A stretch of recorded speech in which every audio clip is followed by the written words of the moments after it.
thank you for joining us today for our Bay Area HR Leaders Network. This is a venue for HR leaders to really come together and collaborate and learn from each other. We'll be making an announcement actually at the end of our meeting today about the future of HR Leaders Network, so please stay tuned. To start us off, I would like to introduce myself. And you can go to the next slide, James. My name is Nicole Sager, and I am a human capital management consultant with Coastal Payroll. And if you aren't familiar with Coastal Payroll, Coastal is a local human alternative to the national payroll providers you've probably heard of. We offer full HR and the solution to really manage your workforce from hire to retire. So as you can imagine, being in the payroll industry, we hear everything firsthand from clients, their struggles, their wins. And as of late, the biggest struggle we are hearing about, regardless of the company's size or industry, is that they simply cannot manage to find talent or most importantly, keep it amongst their organization. So within the industry, we are referring to this as the Great Resignation of 2022. And a recent statistic from the Society of HR Management, known as SHRM, stated that there are 10 million job openings and only 6.5 million are actually looking for work. And in January of 2022, the unemployment rate was at 4%. So that is why today we wanted to discuss this big topic regarding the Great Resignation with a panel of subject matter experts that I've had the pleasure of working with. At Coastal, we are able to help our clients, obviously, with recruiting and hiring tools, but there's obviously more than just posting to job boards that can help employers not only find talent, but most importantly, keep it. Therefore, bringing in these experts that offer other creative options to help with this Great Resignation is super key. Now, I want to introduce our panel of subject matter experts. Excited to introduce. First up, we have Joe Daines. Joe is a benefits consultant and advises mid-market companies with their benefit strategies to attract and retain employees. His company also provides other services such as compensation, consulting, and communications. Next, we have Nick Gazzarelli. Nick is a partner at Thomas Dahl, a retirement plan administration firm based in San Francisco Bay Area. Nick has spent the last 15 years actually working with employers to design and manage their company-sponsored retirement plans and related deferred compensation plans. This should be a great resource this morning as we talk about creative ways of employers to compensate their staff in ways other than just wages. Next up, we have Nate Groh. Nate is an immigration attorney with WR Immigration in Oakland. His firm handles all kinds of US and global immigration matters, and Nate represents various companies in obtaining visas and green cards for their foreign national employees in the US. His area of expertise is actually helping entrepreneurs and investors to obtain visas and green cards to allow them to start and grow their business in the US. And last but not least, we have Janelle.sahouria. Janelle is a principal and partner at the law firm of Jackson Lewis. Jackson Lewis is a leading management side firm focusing exclusively on labor and employment matters. Janelle helps her clients create compliant human resource policies and avoid litigation. Now, let's kick this meeting off by talking about strategy. What can employers do to have competitive advantages in this job market? I know speaking to our clients, we get asked all the time, what are other employers doing? How are they finding talent and how are they keeping it? So Joe, coming from USI, what are your clients doing to attract employees and keep those that have from looking elsewhere? Thanks, Nicole. First, I'm sharing a slide with a lot of random benefits and perks that might seem overwhelming, but there is a point to listing a lot of stuff. The latest global trend survey from LinkedIn says that employees that feel cared for are 3.2 times more likely to be happy at work and almost 4 times more likely to recommend working for the company. So those things are important. And so when we look at what we call a care package, that's part of what we do, helping our clients identify those benefits that are valued and give employees a sense of that they're being cared about. So back to the question, what are our clients doing? You want to go to the next slide? I'm going to start with benchmarking. This plays a key role. First, the time to complete a survey May seem overwhelming, but in reality, it's 30 minutes and it's peanuts to what you get out of it. It's also important to participate in different surveys. One of my favorite surveys is something called an overall plan value that you can see on the slide. This looks at benefits from the employee's perspective, calculating not only their monthly cost in premium, but also putting an actuarial value to the plan and estimating the monthly out-of-pocket costs. This information, I think, is key when it comes to attracting employees and helping them to understand quantitatively the value of their benefits. Also key are benchmarking surveys that cover other worksite benefits, PTO, others, things like that. Okay, next slide. Nicole, you asked, what are you doing to keep your clients happy?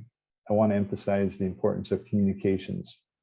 It's great to have benefits, but it's going to be a waste if it's not communicated effectively. If you check out the stat on the right, 77% of employees who rank their benefits education experience as fair or poor also rated their employer as fair or poor. So it doesn't make sense to spend all of that money on benefits if your employees don't understand or don't appreciate what they have. If you think about that old PowerPoint presentation that gets a small percentage of the employees there, it's really not good enough. It's important to come up with creative communications because they go a long way in educating your employees to what they have. And 6 months down the road, when they've forgotten what they have, but have a need, it's also key that there's a benefits resource center or a way to communicate and help the employees through what they, any needs that they might have. Also note that last statistic, 80% of employees who rank their benefit satisfaction as very high also rank their job satisfaction as very high.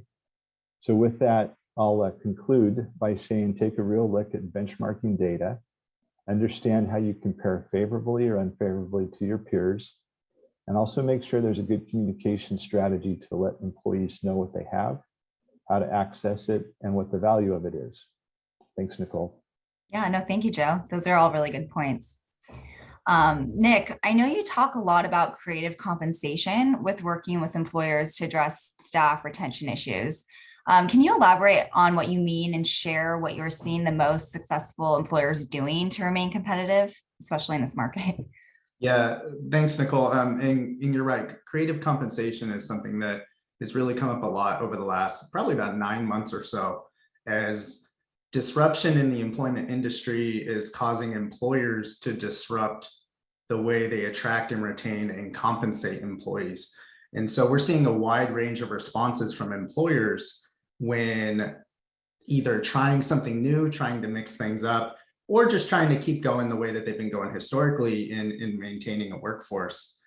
So when I talk about creative compensation, I'm talking about thinking a little bit more broad when compensating your staff. Compensation is not just wages, salary, or bonus. Compensation are benefits. Joe just talked a little bit about surveying and a broad compensation and care package. That's nail on the head there. Or benefits, retirement, other ancillary benefits. We talk about work-life balance, fringe benefits, both cash and non-cash. There's all these tools available to employers out there. And if they're not taking advantage of each of these, employees may look elsewhere for something that's more of a collective package. If you have an individual spending 30% of their working life in an office or working for an employer, they're going to want a package that really fits into their work-life balance. And so to try and quickly go over kind of an example of what I see employers doing is on screen here, I have some numbers of what a basic compensation package may look like for an employer that's not really thinking out of the box in kind of an employer-led hiring industry, where if they want to pay someone $100,000, the easiest way to do so is pay them a salary or pay them some sort of payroll of $100,000 with no benefits, nothing creative. And at the end of the day, their employee gets the wages that they earned. But there's some concerns about that. Yes, you're addressing the immediate financial need of those individuals, of those employees. It is less efficient once you add payroll tax, workers' comp premiums, but I'm not going to get to the numbers too much. The big concern is now your employees are vulnerable to poaching.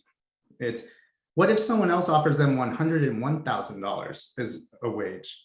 There's nothing else keeping them to your firm, at least from a financial standpoint.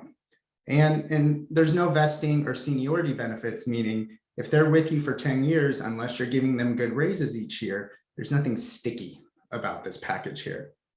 So the next evolution on the next slide here is what we're seeing some of the employers start to do, and many have been doing this for a long time, and I hope many employers are doing this already, is they're finding ways to compensate besides just wages. And the most common is medical, dental, and related ancillary insurances, life, disability, things like that. Things that Joe, I know, could talk loops around me 100 times.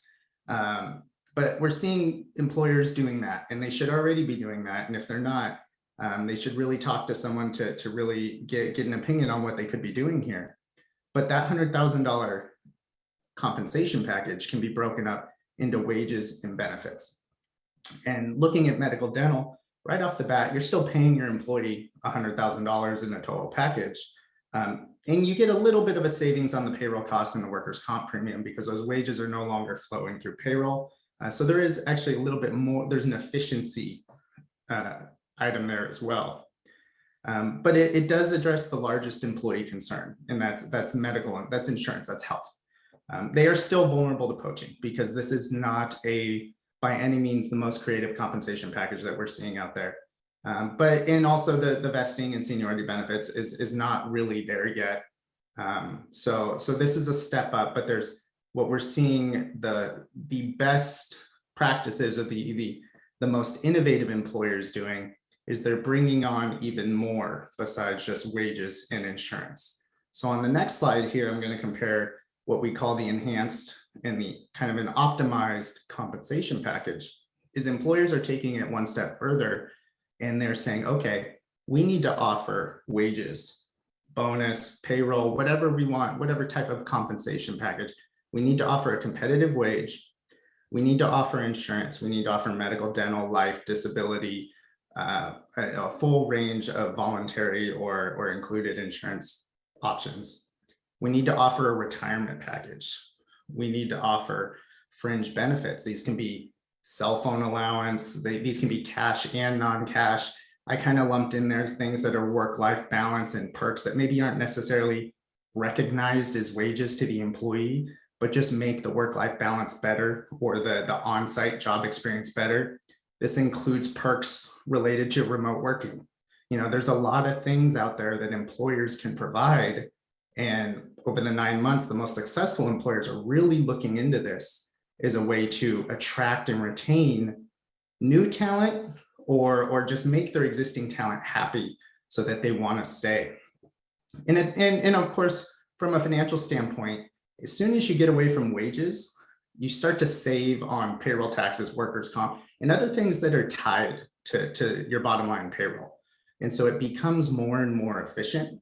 And so over the last, like I mentioned, over the last 9 months, I'm seeing a lot of employers really dig into this concept. And in my space, I work primarily with the retirement and deferred comp and things like that, trying to get stuff off of payroll and also tax deferred, especially in California, that's very important.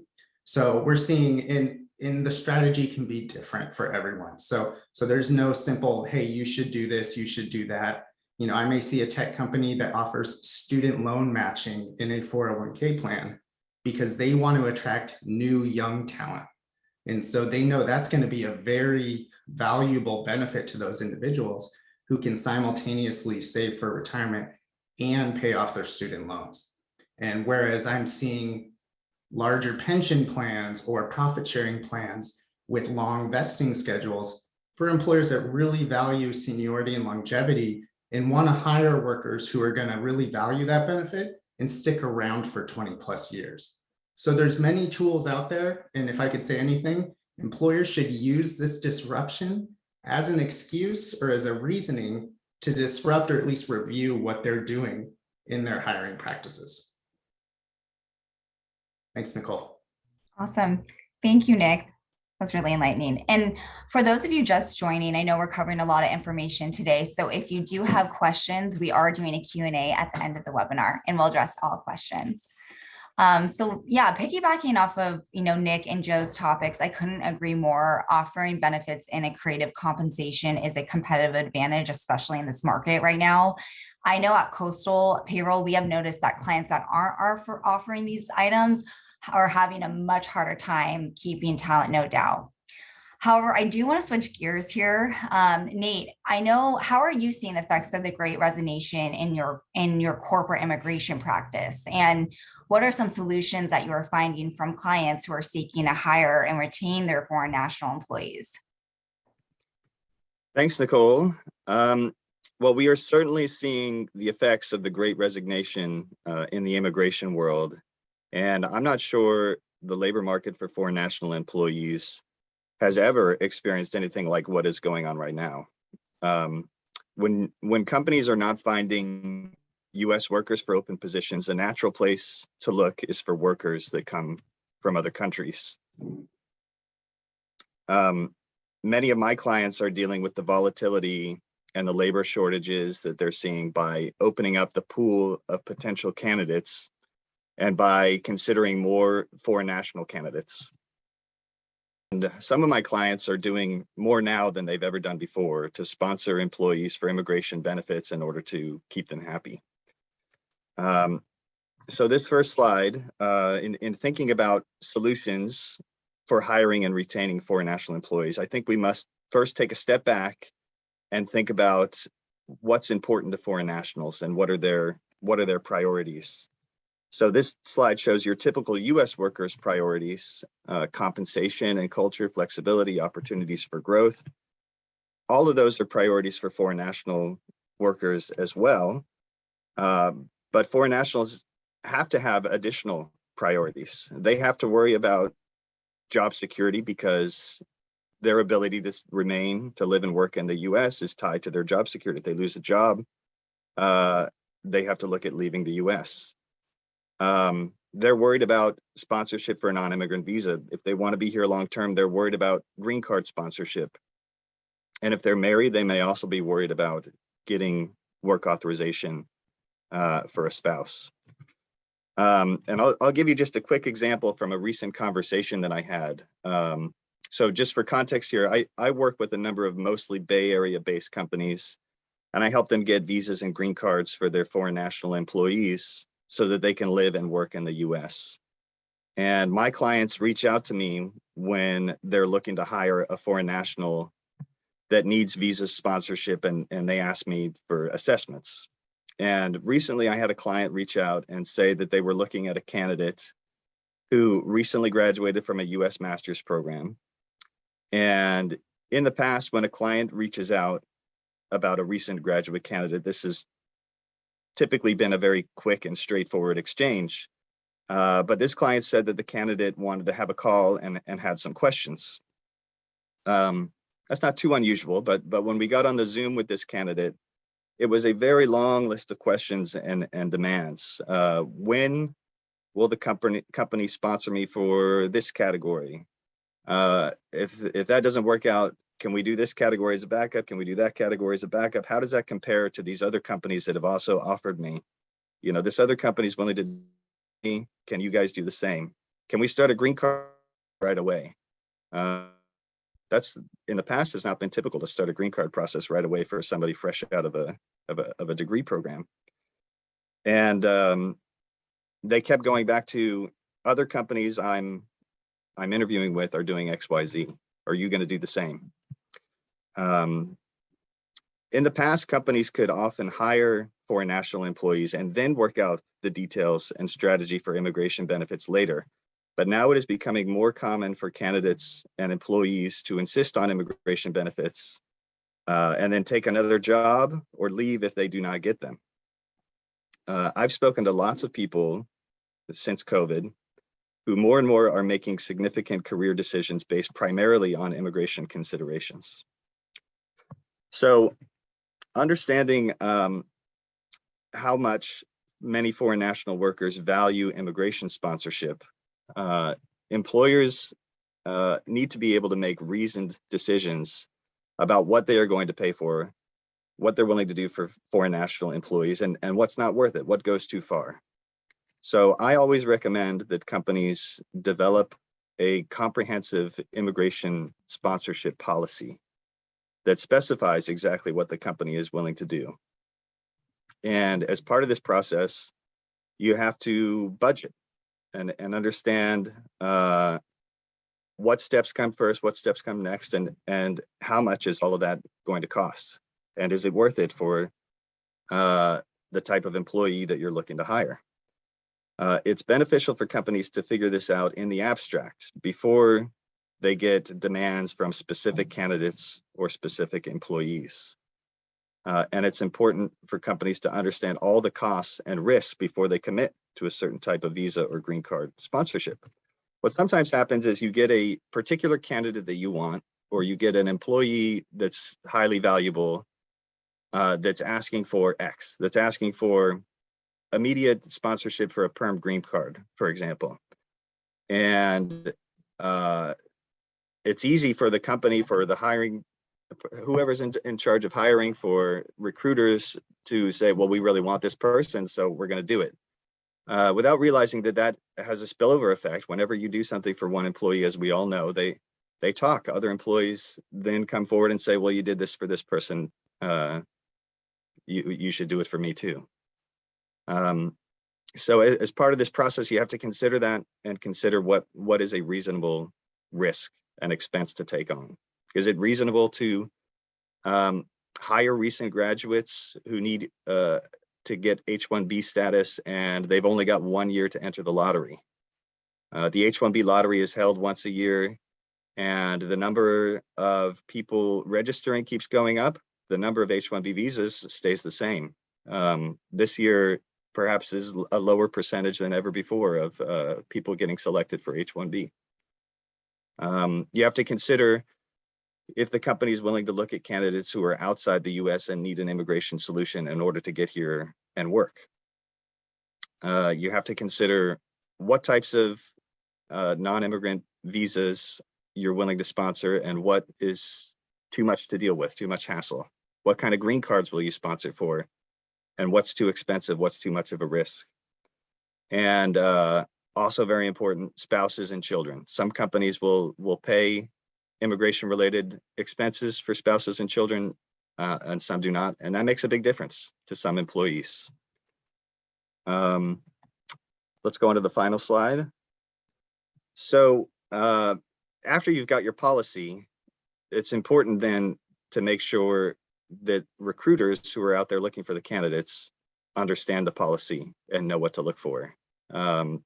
Recruiting in the current climate can move very quickly, where you're ready to move forward with an employee. They're looking at multiple different options because lots of people have options right now in the labor market. So recruiters need to know the policy and be ready to move right away and say, yes, we can do this. No, we can't do this, but what about this? And recruiters need a way to get quick answers. Often it's not straightforward when a candidate comes forward and says what they need in terms of immigration benefits. You need a way to, you need a process to quickly assess what immigration needs are, what the strategy would be if you're going to move forward with a candidate, and then to get answers from the business as to whether they can support it. Recruiters must understand some immigration basics. It's helpful to be able to look at a resume for somebody who's a foreign national and understand just on a basic level what they're going to need and how much that is going to cost and how much time it takes to get it done. And when this policy is in place, and I have clients that have dedicated the time to developing a policy and then training their recruiters, when that's in place, it can work very smoothly and can be to your benefit and a competitive advantage versus other companies that are out there hiring. And an advantage as well for your foreign national employees and in terms of keeping them happy.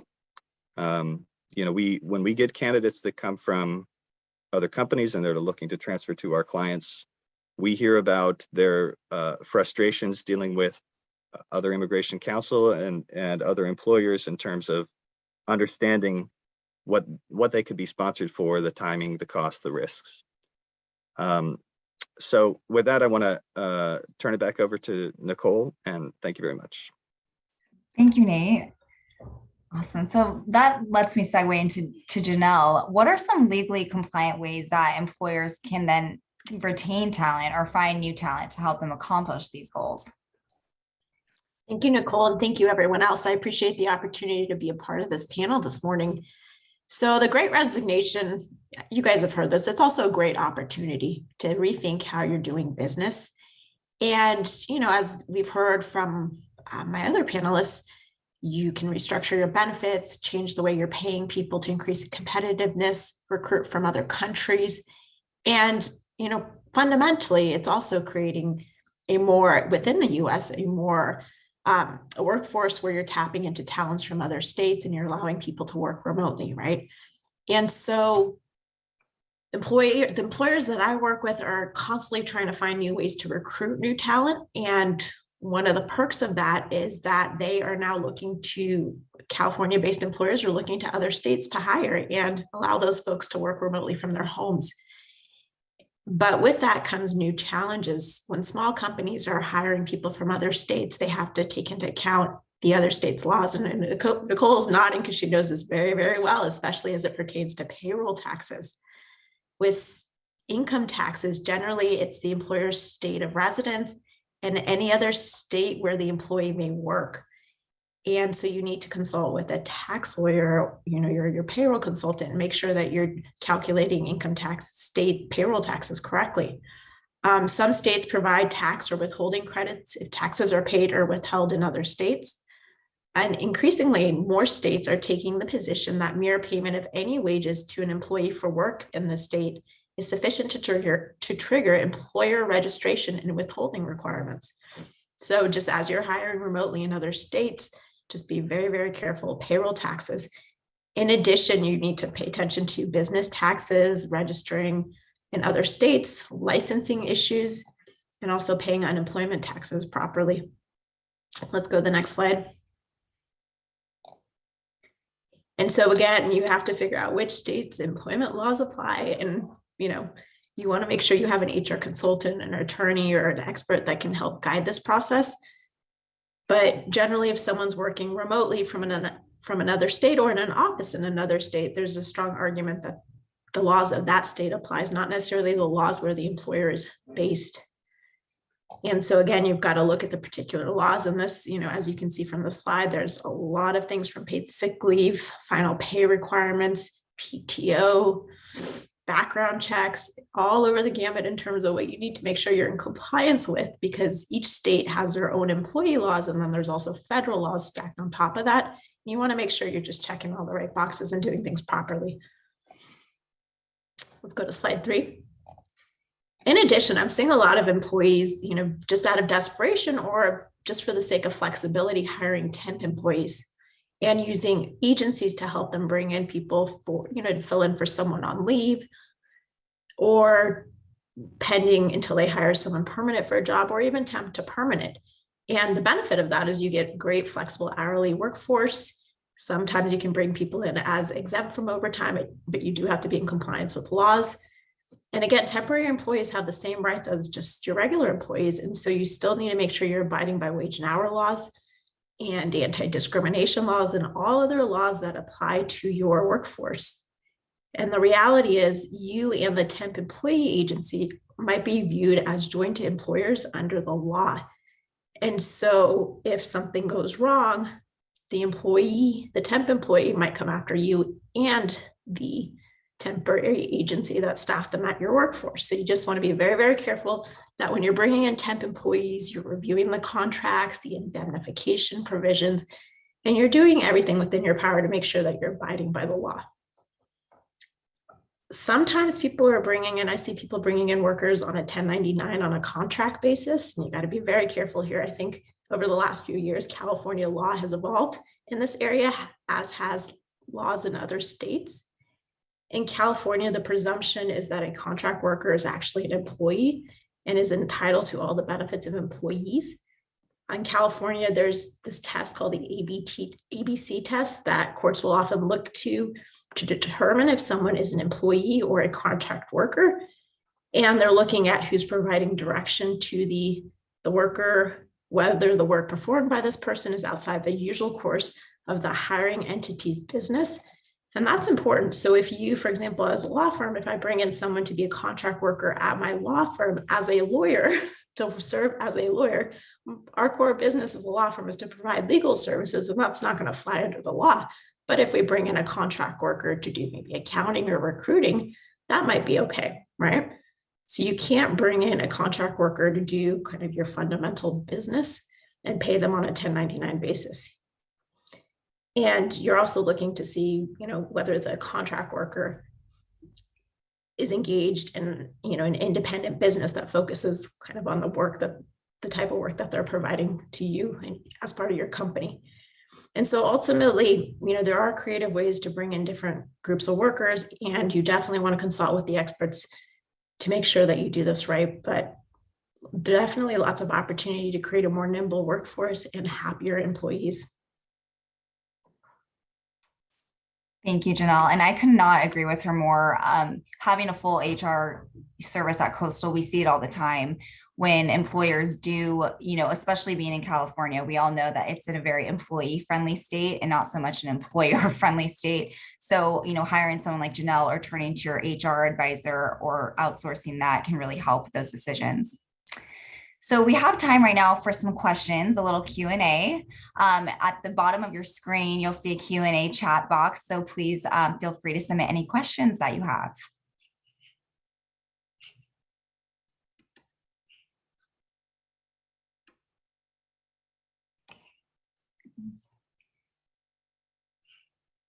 All right, just filtering some ones that are coming up here. All right, I think this one is for you, Nick. It says, if our company has a 401k with a match, could we change it and add other benefits at any time? Can we target specific employee groups or divisions to get customized benefits? I wish the answers were just a simple yes and no. But in the short answer, yes, you can do a lot throughout the year with the retirement plan. So if you offer something today and you're realizing, hey, this is not targeting the employee group that we want, or this is not competitive enough, there's always an opportunity pretty much at any time to add an additional match or an additional profit share. The only time I said this isn't a straight yes or no is if you want to go the other way, you want to take away benefits. That's oftentimes a no. Whether you have a very common type of plan out there, especially for smaller employers with less than 100 employees, is a safe harbor plan. And so by having that term safe harbor in your plan, you're committing to that full year's contribution actually before the year even starts. So you can't take it away, but I'm not seeing a lot of taking away happening. I did see that in 2020 because employers were nervous about keeping the doors open, but adding, absolutely. Profit share, extra match, loan matching, meaning student loan matching programs. You can even add a whole new retirement plan in the following year, but have it be applicable for the prior calendar year. So absolutely, there's a lot of flexibility there. Awesome. Okay, thank you. Thank you, Nick. The next one I see here is for Nate. Do most companies typically sponsor new hires for green cards right away, or do they wait some period after hiring before they will sponsor? Yes, so the answer varies widely among my clients. I have some clients that have established immigration policies that call for sponsorship as soon as 30 days after hire, after onboarding for people in H-1B status. And I've got some clients that wait as long as a year. And I've got some clients that it's all ad hoc. It's a case-by-case basis. Most everybody will not sponsor people for a green card unless they've got a sufficient runway in a different immigration status to get to a green card. In other words, if you're in F1 OPT status and you're going to run out of time before you would get a green card under ordinary processing times, then they won't sponsor. If you're in H-1B status, you haven't been sponsored for a green card before and you've only got a year left, that's not enough time. So often clients will not sponsor in that situation. I have in the past had a few clients that just say, we're not going to sponsor, or we're only going to sponsor people for a green card as a last resort when they're about ready to run out of time and there's no other option. Those clients more and more are having trouble finding and retaining foreign national employees. And I have at least one that's reconsidering because they're finding it untenable to keep that policy and keep employees happy. Awesome. Thank you. Thank you, Nate. The next question I see is for Joe. You mentioned the importance of benchmarking. How and when does someone do benchmarking? Good question. Benchmarkings are done throughout the year. Our benchmarking is fairly recent. We actually concluded April 1st. With our latest, we actually have the largest benchmarking survey in the country with over 8,000 participants. And even if you didn't get in time, we can still do that. So we can still add your data at any given time. So it's not much of an issue. We can help get you that information and just reach out to me and I'll get you set up. Awesome. Thank you, Joe. The next question I have is for Janelle. Can you pay employees in other states outside of California less? That is a great question. The question is, you can do whatever you would like in theory, right? In practice, I don't know, you got to stay competitive with your peers, but the key is papering things correctly from the start, giving an offer letter with, whatever the pay rate is and the benefits that you're laying out, making sure that you are contracting and getting the paperwork in order from the start. If you're trying to lower someone's salary, if they're moving to another state, and again, it's repapering their offer letter and making sure that they're aware of, the change in benefits due to that relocation, but you can absolutely do that. Okay. And there's another question to this. What are some of the other pitfalls to look out for with using temp employees? Right. With temp employees, a lot of the challenges, honestly, are they're not familiar with your practices and your expectations. And so a lot of I handle a lot of the litigation that arises from that, right? So either the temp agencies hire us or, the employer that brings in these temp employees. And it's usually they're pointing fingers at each other. It's your fault. You handled payroll. It's your fault. Right. You didn't treat this employee correctly. Right. But a lot of it is just making sure that when you're bringing in temp employees for, short-term, long-term, that you're sitting down with them, that you're training them appropriately, setting expectations from the start, and making sure that everyone's on the same page. And that when problems arise, you got to communicate effectively with the temp employee. You got to put things in writing and build a record so that you can take prompt action as needed. Because with temp employees, right, if it doesn't work out, typically you'll know that within the first couple of weeks, and you want to make sure that you can, bring in someone else in their place. But sometimes it'll bite you if you don't paper it correctly. They'll come after you for, violating some sort of employment law. So just being very proactive in terms of, reading the contracts, preparing, the right paperwork for everyone, and then being honest about performance and putting things in writing. Yep. We always say have everything in writing, right? Exactly. All right. The next question is another question for Nick. You mentioned vesting for profit sharing or matching benefits in a retirement plan. What if we don't have a vesting schedule today? Could we add one, and how would that impact an existing balances in the plan? That kind of reminds me of the first question in the sense okay, we want to make a change now. Can we do it now, or do we got to wait, or are we too late?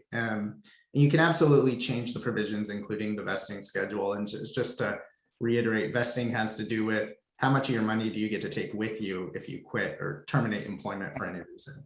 And it's a powerful retention and seniority tool that really rewards tenure with a company. And so I think vesting schedules are a very powerful tool in the sense that the compensation package that you're giving to your employees doesn't necessarily cost all of that to the employer if someone terminates too early. You can't take away benefits, and that's across the board. So if you're already fully vested in your current balance, whether those are profit sharing, matching dollars, or other types of dollars, the employer can't come back and say, hey, we changed our mind. You need to stay 3 more years before you get to take that with you. No, once it's vested, it's yours. But you can add vesting schedules on a prospective basis. So matching contributions and profit sharing contributions that we make to our staff starting next year will be subject to a vesting schedule. But you don't get to start the clock over. So vesting schedules can generally be as aggressive as 6 years, meaning employees don't get to take all their money with them unless they've been with you for 6 years. You still have to count all of their years of service prior to you introducing that vesting schedule. So it doesn't start on year 1, let's say next year, if you start introducing a vesting schedule. But absolutely, you can do it. Prospective basis, existing balances are not affected. They get to keep those dollars.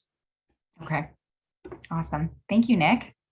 And then the next question, actually, this is a great question. I hear about this all the time. This is for Joe regarding benefits. What are some of the unique perks or benefits that you're seeing the Bay Area companies doing? Good question. And that actually came up at the beginning of this. And I would say pet insurance is a big deal. If you look at, people love pets. And if you've ever been stuck with a medical bill for your pet, you definitely want pet insurance. And so we're seeing that more and more, either on a voluntary basis or even company sponsored. I was seeing something, I think Meta has basically a $3,000 pool of money that employees can spend as they desire. And so they could use it for gym memberships, college tuitions, and other things. So having perks like that, I think, has been very valuable. But at the end of the day, there's so many different things you could do that you could be overwhelmed with all the different options and choices. And you want to make sure you're getting a good bang for your buck or value from that. And so employee surveys are important to understand what they value, why they want to work there. Is it all compensation, or is there some of these added benefits, things that they find value? So I see things across the board. You can pull up that first slide and you can see some of those things that we see, but that extra spending pool of money is something that's becoming a little more popular now, as well as pet insurance and other voluntary type benefits. Awesome. Thank you, Joe. That is a unique one. All right. The next question I see is for Nate. Do your clients share their immigration sponsorship policies with their foreign national employees? And do they ever deviate from their policies? Thanks, Nicole. Yeah, in terms of sharing, sometimes yes, sometimes no. Mostly my bigger clients with bigger pools of foreign national employees will communicate all or some of that policy to everybody so that everybody's on the same page and understands this is the policy for everybody about, whether we'll pay for dependents or whether we will sponsor you for a green card and when. Some of my clients prefer to keep some of the details just on a as needed, as people ask basis. They have the policy well developed themselves, but they don't share everything with employees, so they don't feel like they're binding themselves to what's been shared. But everybody, all of my clients, I advise them to, whether they share it or not, stay a little bit flexible. Leave yourself some room to make an exception, or when somebody gets in a bind, be prepared to think creatively, be willing to try something new, if that means retaining somebody very important or hiring somebody that's crucially needed. Awesome. Thank you, Nate. And those are all the questions that we have for today. So I just want to say thank you so much, everyone, for attending. Really appreciate it. We hope that you found this time really valuable, as we did. As mentioned at the beginning, the Bay Area HR Leaders Network was set up as a venue for HR leaders to really come together to collaborate and help each other succeed in human resource leadership. In the future, we will be holding these meetings on a bi-monthly basis on the first Wednesday of the month at 8 a.m. So mark your calendars for June 1st for our next meeting. The basic format will typically have a specific topic like we did today that's been identified by you. We'll spend just a short time on that so that we can allow for more collaboration and networking amongst the group. We hope you can join us next time. Thank you again, everyone.